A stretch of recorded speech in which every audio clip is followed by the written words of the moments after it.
Hello and welcome back दोस्तों। एक बार फिर से स्वागत है आप सभी का आपके अपने प्यारे चैनल सक्सेस नॉलेज पर। जैसा कि दोस्तों आप सभी को पता है, अपना जो फिजिक्स का चैप्टर 4 है, फिजिक्स चैप्टर 4 गतिमान आवेश तथा चुंबकत्व, वो पूरी तरह से खत्म हो चुका है। कौन सा चैप्टर? 12th फिजिक्स का चैप्टर 4। चैप्टर का नाम है गतिमान आवेश तथा चुंबकीय क्षेत्र।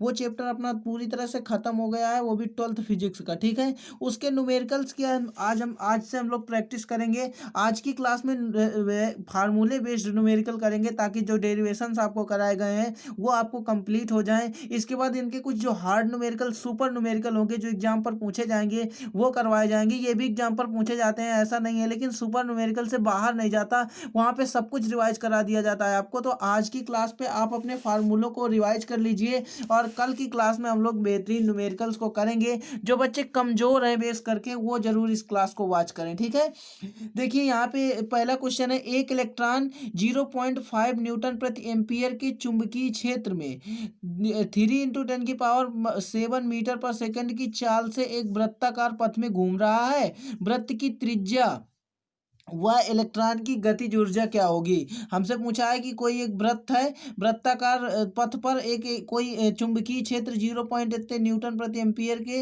इतनी चाल से कोई जो कण है वो घूम रहा है, वृत्ताकार पथ पर घूम रहा है। मैंने आपको करवाया था कि जब कोई वृत्ताकार कण से की गति चुंबकीय क्षेत्र होती है, मतलब कि चुंबकीय क्षेत्र की गति यानी वृत्ताकार कण की गति क्या होती है, तो वहां पे मैंने आपको करवाया था आर बराबर एक फार्मूला बताया था। जल्दी से कमेंट करके बताइए किस किस को फार्मूला याद है। वो मैंने बताया था एम वी अपान में क्यू बी, एम बी अपान में क्यू बी। ये मैंने आपको फार्मूला प्रूव करवाया था कि जब कोई कण वृत्ताकार गति करता है तो उसके लिए त्रिज्या का जो फार्मूला होगा ये होगा। हमेशा याद रखना, अगर आपने चैप्टर नहीं पढ़ा ना तो इसे कंप्लीट कर लीजिए। ये न्यूमेरिकल आपके एग्जाम पर 100% पूछा जा सकता है, ये इंपॉर्टेंट न्यूमेरिकल था। ये न्यूमेरिकल फार्मूले बेस्ड पर है, ये 3 नंबर का आएगा। ठीक है, तो देखिए पहला कह रहा है एक इलेक्ट्रॉन 0.5 न्यूटन प्रति एम्पियर है। ये न्यूटन प्रति एम्पियर चुंबकीय क्षेत्र का मात्रक है। देखिए आगे लिखा भी गया है चुंबकीय क्षेत्र, तो हम यहाँ पे लिख लेंगे बी इक्वल टू 0.5 न्यूटन प्रति एम्पियर। ठीक है, इसके बाद कह रहा है कि इतने मीटर पर सेकंड की चाल से, मीटर पर सेकंड की चाल, देखिए पहले मात्रक लिखा होता है, फिर कंपाउंड जो भी कंपाउंड होता है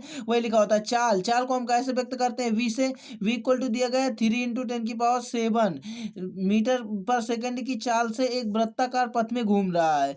वृत्त की त्रिज्या, वृत्त की त्रिज्या वह इलेक्ट्रॉन की गतिज ऊर्जा, तो वृत्त की त्रिज्या हो गई आर। और इसके बाद हमसे पूछ रहा है इलेक्ट्रॉन की गतिज ऊर्जा क्या होगी, तो इलेक्ट्रॉन की गतिज ऊर्जा को हम मान लेते हैं के इक्वल टू पूछ रहा है, दो वैल्यू हमसे पूछ रहा है, तो पहले हम आर निकालेंगे। आर निकालने के लिए हम सिंपल वे में एम का मान रखेंगे, वी का मान रखेंगे, और आर निकल के आ जाएगा। देखिए इलेक्ट्रॉन की बात हो रही है, तो यहाँ पे हम लोग रखेंगे इलेक्ट्रॉन का द्रव्यमान। आप लोग को पता होगा इलेक्ट्रॉन का द्रव्यमान कितना होता है, जल्दी से कमेंट करके बताओ यार, इलेक्ट्रॉन का द्रव्यमान कितना होता है? इलेक्ट्रॉन का द्रव्यमान, इलेक्ट्रॉन का द्रव्यमान होता है 9 × 10⁻⁻31, 9.1 होता है। बट हम लोग अगर 9 × 10⁻⁻31 रख लेते हैं तो भी अपना काम चल जाएगा। तो यहाँ पे क्या रखेंगे हम लोग? 9 × 10⁻31, ये कहेगा होगा इलेक्ट्रॉन का द्रव्यमान है ये। ठीक है, क्योंकि इलेक्ट्रॉन की बात करी जा रही है, देखिए क्वेश्चन पर। ठीक है, कि कोई एक इलेक्ट्रॉन है जो इतने चुंबकीय क्षेत्र से इतने मीटर पर सेकंड की चाल से वृत्ताकार घूम रहा है। जब वृत्ताकार घूमने की बात करेगा तो आपको ये फार्मूला लगाना होगा। ठीक है, तो अब वी कितने चाल से चल रहा था? 3 × 10⁻⁷ मीटर पर सेकंड की चाल से चल रहा था। अब क्यू बी, क्यू एक आवेश है। अब यहाँ पे आवेश आपको दिया गया है या नहीं दिया गया, आप पर डिपेंड करेगा। तो देखिए आवेश नहीं दिया गया तो ये ई के बराबर होता है। ये क्यू क्या होता है? इलेक्ट्रॉन का आवेश होता है 1.6 × 10⁻⁻19। इलेक्ट्रॉन का द्रव्यमान होता है 9 × 10⁻⁻31। जब भी आपसे कभी इलेक्ट्रॉन का आवेश बोलेगा तो यहाँ पे ये लिखेंगे आप। ठीक है, इलेक्ट्रॉन का द्रव्यमान बोलेगा तो ये वैल्यू रखेंगे आप, तो यहाँ पे रख देंगे 1.6 × 10⁻⁻19। ठीक है, इसके बाद बी, बी यानी कि चुंबकीय क्षेत्र, चुंबकीय क्षेत्र की वैल्यू हमें दी गई है 0.5। अब हम लोग क्या करेंगे, इस दशमलव को हटाएंगे और यहाँ पे एक जीरो बना देंगे। क्या करेंगे? दशमलव को हटाएंगे और यहाँ पे क्या कर देंगे? जीरो बना देंगे। इस 9 का 3 से मल्टीपल कराएंगे तो 9×3 = 27, 270। इसके बाद यहाँ पे हम लोग देखिए क्या करेंगे, 10⁻⁻31 में 10⁻7 को घटा देंगे। तो जब हम 10⁻7 को घटाएंगे, 31 में अगर हम 7 को घटा लेते हैं, यहाँ पे जब हम 31 में 7 घटाएंगे तो तो 11 में 7 गए 4 और ये आज बचेगा हमारे पास 24। अब देखिए माइनस वाली पावर बढ़ी है तो माइनस में आंसर आएगा, तो ये हो जाएगा 10⁻⁻24। अपान में हमारे पास क्या बचा, ये 5 बचा, तो इसके साथ हम मल्टीपल करा लेंगे। 16 पंचे 80, एक अंक के बाद दशमलव लगाया तो यहाँ पे एक अंक के बाद दशमलव लगाएंगे और इंटू 10⁻⁻19, इस -19 को भी ऊपर ले जाएंगे। ठीक है, तो जब इस -19 को ऊपर ले जाएंगे तो 270 इंटू 10⁻⁻24 इंटू 10 अब ये नीचे से जब ऊपर जाएगी तो पावर में जब है तो इसका माइनस का साइन है तो प्लस हो जाएगा, प्लस है तो माइनस हो जाएगा, तो हो जाएगा 10⁻19 अपान में 8। अब हम लोग क्या करेंगे, देखिए सेकंड स्टेप पे 8 से भाग देंगे। जब 8 से भाग देंगे तो 8 त्रिक 24, 8 चौक 32 ज्यादा हो रहा है तो 8 त्रिक 24 तक करेंगे। 8 त्रिक 24 कितना बचा, 4 3 7, 3 बचा, तो 3 बचा तो ये 30 हो गया, तो फिर 8 त्रिक 24 होगा, कितना होगा, फिर 8 त्रिक 24 होगा। पॉइंट लगाएंगे यहाँ पे। अब 8 त्रिक 24 और हमारे पास कितना था 30, तो हमारे पास बचा 6, तो दशमलव लगा दिए, जीरो बजा दिया, हो गया 60, अठी अठी 64, तो 8 अठी 64 यानी कि 8 बार नहीं जा रहा तो 7 बार जाएगा, 33.7 इंटू, अब देखिए 24 में अगर हम 19 घटा देते हैं तो कितना बचेगा, 5 बचेगा। अब ये माइनस वाली पावर बढ़ी है तो जो आंसर होगा वो भी माइनस में आएगा, तो 10⁻⁻5। अब ये हम निकाल रहे थे आर, इसलिए इसको लिख देंगे मीटर। इसका मात्रक लिखना ना भूलें। टॉपर जो थी उसने सिर्फ मात्रक नहीं लिखा था तो उसका 1 मार्क फिजिक्स में कट गया था, नहीं तो उसने 600 में 599 नंबर अचीव किए थे। ठीक है, देखिए यहाँ पे अब हम लोग क्या है, हमें निकालना है के बराबर आप जानते हैं हाफ एम वी स्क्वायर। के इक्वल टू क्या जानते हैं, गतिज ऊर्जा का फार्मूला होता है 1/2 m into v square. High school से आप इसे पढ़ते चले आ रहे हैं, कोई प्रॉब्लम नहीं होनी चाहिए, किसी को भी कोई प्रॉब्लम नहीं होनी चाहिए। ठीक है, कमेंट करके अगर बता सकते हैं, जिसको जो कोई अगर किसी को प्रॉब्लम जाती है तो आप बता सकते हैं। ये वी अपनी क्या रहेगी, यहाँ पर भी वी अपनी चाल रहेगी। ठीक है, तो अब देखिए हाफ क्या होगा, ये मैंने कर दिया, तो यहाँ पे हम लोग वैल्यूज रखेंगे फिर से, तो 1/2 m का मान क्या था अपने पास, 9 इंटू 10⁻31। अब देखिए ये 2 बार है, v कितने बार है, 2 बार है, तो वैल्यू हमको दी गई थी 3 इंटू 10⁻7, 10⁻7 एक बार v हो गया। अब एक बार v और है तो इसको भी लिखेंगे 3 इंटू 10⁻7। अब इसे हम लोग कैलकुलेट कर लेंगे, जो भी हमारे पास काटने के लिए होगा काट देंगे। अगर इससे मल्टीपल करते हैं, 3 को 9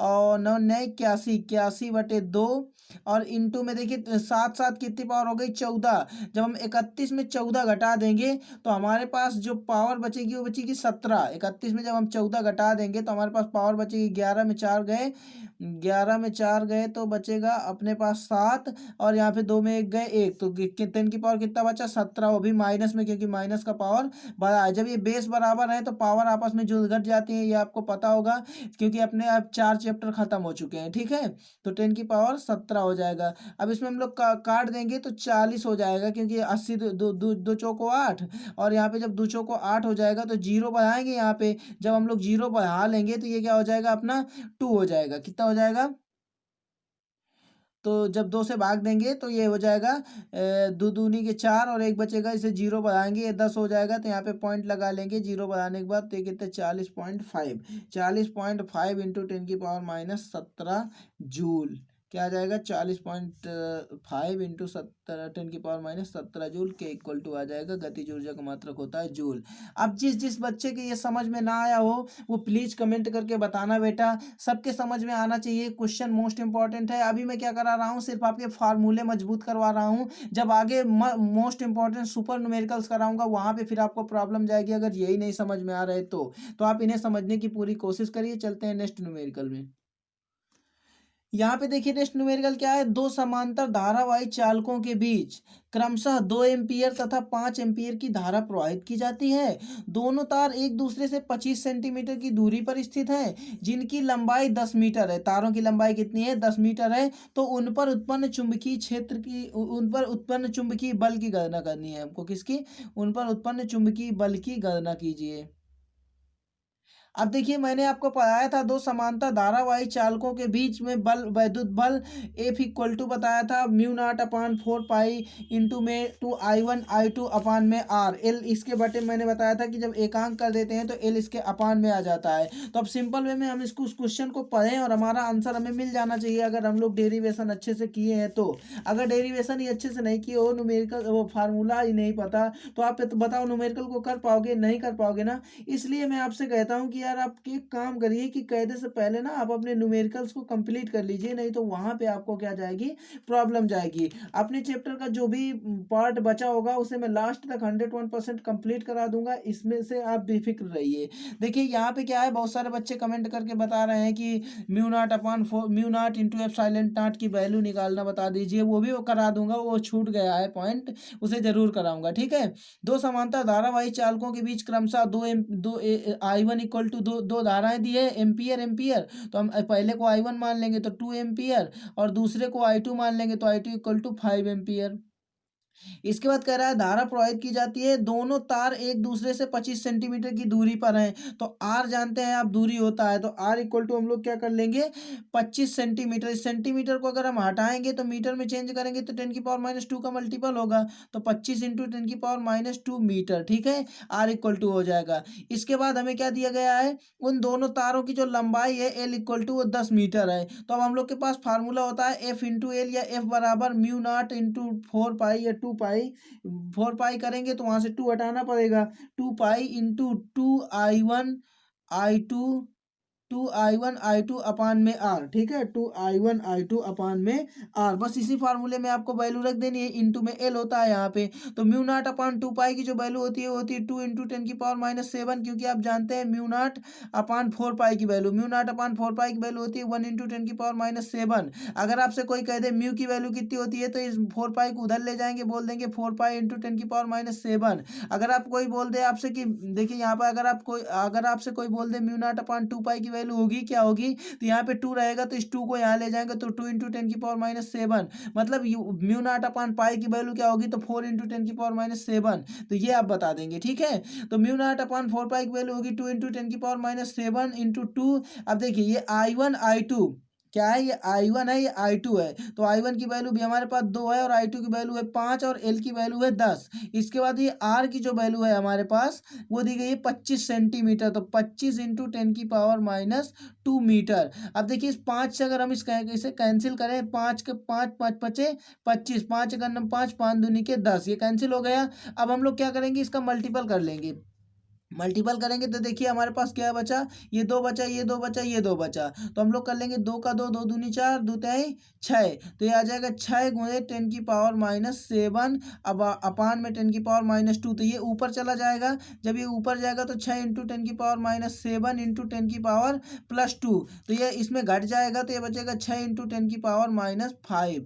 एफ इक्वल टू निकाल रहे थे इसलिए इसका मात्रक हो जाएगा न्यूटन। आई होप साथियों सबके समझ में आया होगा, जिसके समझ में नहीं आया ना वो एक बार कमेंट करे, आपकी कमजोरी को मैं जरूर दूर करने की कोशिश करूंगा, क्योंकि आप यदि बहुत ही कमजोर होंगे, आपने अच्छे से क्लासेस नहीं अटेंड करी होंगी तो प्रॉब्लम जाएगी। अब देखिए अगर ये न्यूमेरिकल्स आपके समझ में नहीं आ रहे तो सीधी सी बात है कि आप क्लासेस बराबर नहीं अटेंड किए, जब बराबर क्लास नहीं अटेंड किए तो जो डेरिवेशन मैंने कराए हैं वो आपके मिस हो गए हैं। अगर वो डेरिवेशन एग्जाम पे आ जाते हैं तो आप क्या कर पाओगे बताओ, 5 अंक चले जाएंगे। इन्हीं सब बूंद बूंद से गधा बढ़ता है जैसे बच्चों, उसी प्रकार से एक एक नंबर इकट्ठा किया जाता है तब जाके रिजल्ट बनता है। तो आप लोगों को अगर अच्छा रिजल्ट बनाना है ना तो अच्छे से प्रिपरेशन भी करनी है, ठीक है। तो बस मिलेंगे नेक्स्ट क्लास में।